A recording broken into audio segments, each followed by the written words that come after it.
کہ آج جب کہ لاٹھی ہمارے سر پہ پڑ چکی ہے، اب ہم سوچ رہے ہیں کہ لاٹھی جو سر پہ پڑ رہی ہے اس کی تکلیف میں کمی کتنی ہونی چاہیے۔ ہم کن کیفیات سے دوچار ہیں کہ ہماری جو نسلیں پیدا بھی نہیں ہوئی ہیں، ان آنے والی نسلوں کا بھی ایک ایک بال قرض میں ڈوبا ہوا ہے۔ جب آگے دور کہتا ہوں کہ افغانستان کا مسئلہ ہمارے لیے ایک درس سے عبرت ہے۔ ہم نے بڑے پرجوش انداز میں اس وقت ان سے کہا اٹھو لڑ پڑو۔ ان کے بعد شاہ محمود قریشی صاحب بولیں گے۔ نحمدہ ونصلی ونسلم علی رسولہ الکریم، اما بعد، اعوذ باللہ من الشیطان الرجیم، بسم اللہ الرحمن الرحیم، وَأَعِدُّوا لَهُم مَّا اسْتَطَعْتُم مِّن قُوَّةٍ مِّن رِّبَاطِ الْخَيْلِ تُرْهِبُونَ بِهِ عَدُوَّ اللَّهِ عَدُوَّكُمْ صدق اللہ العظیم۔ جناب اسپیکر، میں آپ کا بے حد ممنون اور مشکور ہوں کہ آپ نے ملک کی خارجہ پالیسی پر بحث کے موقع پر کچھ اپنی معروضات پیش کرنے کا موقع فراہم فرمایا ہے۔ جناب اسپیکر، اس وقت جب کہ ہمارے مسلمان بھائی عراق ملک پر چند ہی گھنٹوں کے بعد بظاہر قیامت ٹوٹنے کے آثار نمایاں نظر آ رہے ہیں، ہم آج بحث کر رہے ہیں کہ ہماری پالیسی کیا ہونی چاہیے۔ میں بڑے دکھ سے یہ بات کہنا چاہوں گا کہ 5 روز کے لیے جو ہم نے خارجہ پالیسی پر بحث کرنے کا وقت طے کیا تھا، وہی وقت مناسب تھا جو ہم نے باہمی اختلافات کی نظر کر دیا، اور آج ہم اس وقت رونا رو رہے ہیں جبکہ وقت اجل ہمارے سر پر آ چکا ہے۔ جناب اسپیکر، اس وقت ہم بغیر کسی کو الزام دیے خود ہمیں اپنی حالت پر غور کرنا چاہیے کہ عالم اسلام جس کا ہم ایک حصہ ہیں اس کی کیا حیثیت ہے۔ میں یہ کہوں گا کہ آج عالم اسلام اس مرد بیمار کی مانند ہے جس کے جسم کا ایک ایک حصہ مفلوج ہوا پڑا ہے، اور اس کے گھر کا قیمتی ساز و سامان چور ڈاکو آ کر ایک ایک چیز اٹھا کر لے جا رہے ہیں۔ یہ دیکھ سکتا ہے، یہ واویلا کر سکتا ہے، مگر اس میں اتنی ہمت نہیں ہے، اتنی طاقت نہیں ہے کہ وہ کسی چور اور ڈاکو کا ہاتھ پکڑ سکے اور اسے اپنے گھر سے نکال سکے۔ جناب اسپیکر، ہمیں حقائق کی دنیا میں آنا چاہیے، محض نعروں سے، محض مارچوں سے، محض جلسوں اور تقریروں سے اور جذباتی انداز اختیار کرنے سے اگر ہم دشمن کا مقابلہ کر سکتے ہوں تو میں آپ سے کہتا ہوں اللہ کی توفیق سے میں ایسی پرجوش تقریر کر سکتا ہوں کہ ایک ایک بچہ جہاد کے نعرے لگا سکتا ہے، لیکن سوال یہ ہے کیا یہ ہمارے مسائل کا حل ہے؟ اور میں جب آگے دور کہتا ہوں کہ افغانستان کا مسئلہ ہمارے لیے ایک درس سے عبرت ہے۔ ہم نے بڑے پرجوش انداز میں اس وقت ان سے کہا اٹھو لڑ پڑو، مومن ہے تو بے تیغ بھی لڑتا ہے سپاہی، آپ کو ضرورت ہی نہیں ہے۔ ہم نے کہا ہم بم باندھ کر جناب ٹینکوں کے سامنے لیٹ جائیں گے، ہم پھونک مار کر ہوائی جہازوں کو اڑا دیں گے، اور جناب پرجوش تقریریں مجھ سے زیادہ کسی نے نہیں کی۔ آج میں کہتا ہوں یہ جو پرجوش تقریریں ہم نے کی تھیں ہمیں دیکھنا چاہیے اس کے نتائج کیا نکلے۔ ان پرجوش تقریروں کے نتیجے میں ہمارے نوجوان چاقو چھریاں لے کر افغانستان میں چلے گئے، نتیجہ کیا نکلا؟ ایک بڑی تعداد شہید ہو گئی، کچھ کیوبا میں چلے گئے، کچھ آج وہاں جیلوں میں پڑے ہوئے ہیں، اور باقی لوگ مارے مارے پھر رہے ہیں۔ یہ ہمارے لیے سوچنے کا مقام ہے کہ ہم دشمن کا مقابلہ کیسے کر سکتے ہیں، ہم اپنے اثاثے، ہم اپنی آزادی، ہم اپنے وطن، ہم اپنی غیرت، ہم اسلامیت کا دفاع کیسے کر سکتے ہیں؟ جناب والا، یہ نعروں سے نہیں ہوگا، اور قرآن کریم کی ہدایات ہمارے سامنے ہیں۔ ہمیں یہ نہیں کہا گیا کہ اگر آپ کا دشمن سے مقابلہ ہے آپ نعرہ لگا کر ٹوٹ پڑیں، آپ کا دشمن سے مقابلہ ہے آپ گھر سے خالی ہاتھ نکل پڑیں۔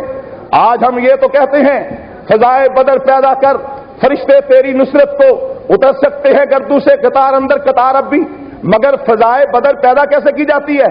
بدر میں لائے کون گئے تھے؟ بدر میں قیادت کرنے والی ذات کون سی تھی؟ بدر میں اترنے والوں کی کیفیت کیا تھی؟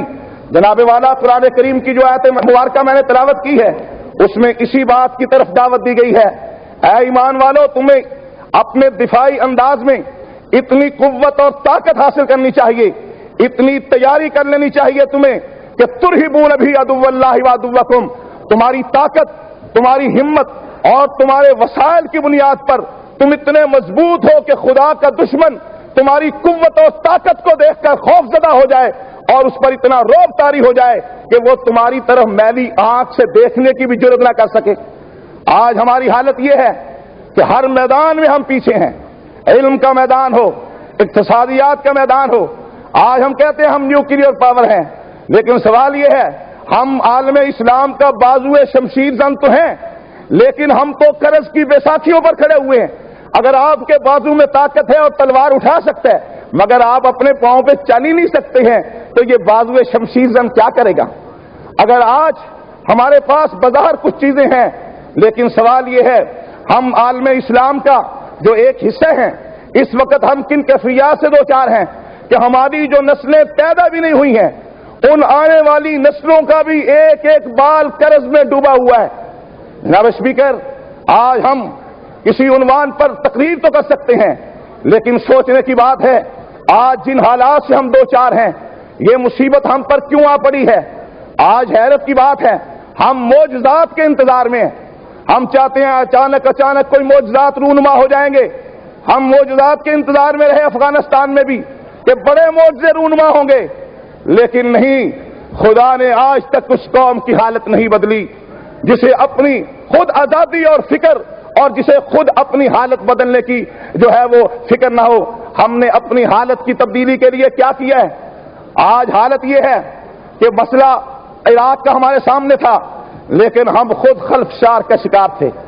ہم نے وہ 5 دن ضائع کیے، ہم نے معمولی باتوں کو اپنی انا کا مسئلہ بنا کر اپنی قومی وحدت کو پارا پارا کیا، اپنے اختلاف اور انتشار کو ہوا دے کر ہم نے یہاں تک اپنا قیمتی وقت ضائع کیا کہ آج جب کہ لاٹھی ہمارے سر پہ پڑ چکی ہے اب ہم سوچ رہے ہیں کہ لاٹھی جو سر پہ پڑ رہی ہے اس کی تکلیف میں کمی کتنی ہونی چاہیے۔ جناب والا، یہ ہمارے لیے بہت ہی افسوس کا مقام ہے کہ لوگوں نے پہلے سے سوچنا شروع کیا، اور مجھے اس بات پر خوشی ہے کہ آج پاکستان کی طرف سے جو پالیسی بیان وزیر اعظم نے دیا وہ اس وقت ایسا بیان ہے کہ میں سمجھتا ہوں کہ کسی بھی عالم اسلام کے ملک نے اس سے زیادہ عراق کی عوام کے ساتھ ہمدردی کا کوئی بیان اور پالیسی بیان نہیں دی ہے۔ میرا سوال ہے، سعودی عرب کی سرحدیں عراق کے ساتھ لگتی ہیں، ایران کی سرحدیں عراق کے ساتھ لگتی ہیں، ترکی کی سرحدیں ایران کے ساتھ لگتی ہیں۔ انہوں نے عراق کے لیے کیا بیان دیے ہیں؟ OIC نے عراق کے لیے کیا بیان دیا ہے؟ اگر جو بیانات ان کی طرف سے آئے ہیں، پاکستان کا بیان، پاکستان کی پالیسی ان سب سے زیادہ طاقتور اور ان سب سے زیادہ قوت والی پالیسی ہے۔ جن کی سرحدیں لگتی ہیں ان کی حالت یہ ہے بس وہ کہتے ہیں ہم جنگ کے خلاف ہیں۔ میں کہتا ہوں کہ جنگ کے خلاف جب وہ کہتے ہیں تو ہم بھی یہی کہتے ہیں کہ ہم بھی جنگ کے خلاف ہیں۔ جب ہم سب جنگ کے خلاف ہیں، ہماری اس پالیسی میں اتفاق ہے تو ہمیں اتفاق کے ساتھ اپنی اس پالیسی کو آگے بڑھاتے ہوئے متفقہ طور پر قرارداد منظور کرنے کے لیے سر جوڑنا چاہیے۔ اور میں اس وقت یہ کہوں گا ضرورت اس امر کی ہے، ہماری طرف سے تجاویز اور ایسی سجیشن اور ایسے مشورے پیش کیے جانے چاہیے کہ کیا پاکستان اس حالت میں بھی عراقی عوام پر ٹوٹنے والی قیامت کا راستہ روک سکتا ہے؟ کیا کوئی ایسی شکل، کوئی ایسی صورت کہ اگر خدا نہ خواستہ کوئی ایسا مرحلہ آ ہی جاتا ہے تو وہاں کی عوام کا کم سے کم نقصان ہو؟ میں سمجھتا ہوں اگر پاکستان اس وقت یہ کردار ادا کرے کہ عالم اسلام کو احساس زیاں، عالم اسلام کے احساس زیاں کو اجاگر کرے، عالم اسلام OIC کو اس بات پر آمادہ کرے کہ وہ عراق اور امریکہ اور عالمی قوتوں کے مابین یہ جو کشمکش قریب سے قریب اور ایک بہت بڑی جنگ کا جو ہے وہ شکل اختیار کرنے والی ہے، بلکہ میں اسے جنگ نہیں کہہ سکتا، جنگ تو ہوتی ہے جب دو طرف سے فوجیں آپس میں مقابلے میں آئے، یہ تو یک طرفہ کارروائی ہے۔ اس یک طرفہ کارروائی کا راستہ روکنے کے لیے ہمیں کیا کرنا چاہیے؟ ہمارے پاس اس یک طرفہ کارروائی روکنے کے لیے بہت ساری چیزیں ہیں۔ جناب والا، نبی پاک صلی اللہ علیہ وسلم کی سیرت سے ہمیں ایسے اسباق ملتے ہیں ہم وہ سارے بھول جاتے ہیں۔ ابھی میں لائبریری میں جا کر تفسیر قرآن دیکھ رہا تھا، جب 10,000 مشرکین مکہ نے مکہ سے چل کر مدینے کو گھیرے میں لے لیا تو نبی پاک صلی اللہ علیہ وسلم نے یہ نہیں فرمایا ان کو آنے دو، ہاتھوں میں تلوار لے لو، نمٹ لیتے ہیں. آپ نے خندق کھودی. یہ خندق کا کھودنا کیا ہے؟ یہ دفاع ہے، یہ حکمت عملی ہے. اس کے اس وقت ہمیں ضرورت ہے اس بات کی کہ ہم یہاں پر ایسے تجاویز اور ایسے مشورے وزیر خارجہ صاحب کو پیش کریں، اپنی حکومت کو پیش کریں کہ جن کے ذریعے سے عراقی عوام کا نقصان کم سے کم ہو، عراقی عوام پر ہونے والی زیادتیوں کے ساتھ سدباب ہو سکے. اور میں نہیں سمجھتا کہ جب اتنی زیادتیاں ہو جائیں گی پھر ہم روتے رہیں. اور جہاں تک یہ قراردادیں ہیں یہ کمزور لوگوں کا کام ہے. قراردادیں پیش کی جاتی ہیں، سوال یہ ہے کہ وہاں سلامتی کونسل موجود ہے، اقوام متحدہ موجود ہے، ان کے وہاں کے ضابطے پامال کیے جا رہے ہیں جیسے کہ لغاری صاحب نے اشارہ کیا. لہذا میں آپ سے یہی التماس کروں گا کہ ہمیں ضرورت ہے اس بات کی کہ ہم حقائق کو سمجھیں، اپنی کمزوریوں پر قابو پائیں. ہمارے اندر جو انتشار اور اختراق ہے، ہمارے اندر جو ایک دوسرے کو نہ برداشت کرنے کی کیفیت موجود ہے، ہمارے اندر کہ یہ ایک جمہوری ننھی منی جمہوریت کا پودا جو سر اٹھا رہا ہے، ہم اسی پودے کو کاٹنے کے لیے جو آگے بڑھ رہے ہیں. تو جناب والا اگر ہم گھر میں ہی دستوں گریبان رہیں گے، ہم کسی اور کے فائدے کے لیے نہ کچھ سوچ سکتے ہیں، نہ کسی اور بھائی کو کوئی فائدہ پہنچا سکتے ہیں.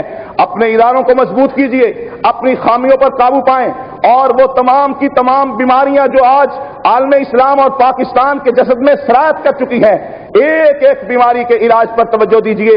میں سمجھتا ہوں جب ایک صحت مند انسان، ایک طاقتور انسان گھر میں موجود ہو تو کسی کی جرت نہیں ہوتی کہ وہ اس کے گھر میں داخل ہو سکے، اس کے دروازے پہ کوئی دستک نہیں دے سکتا. شکریہ جناب. بہت مہربانی جناب. شاہ محمود